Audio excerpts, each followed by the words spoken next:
حضور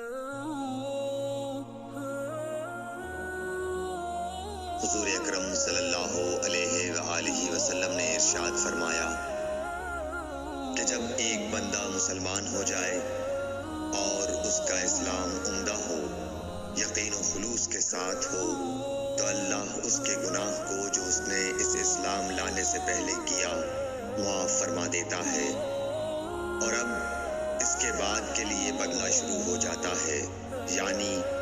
ایک نیکی کے عوض 10 گناہ سے لے کر 700 گناہ تک ثواب،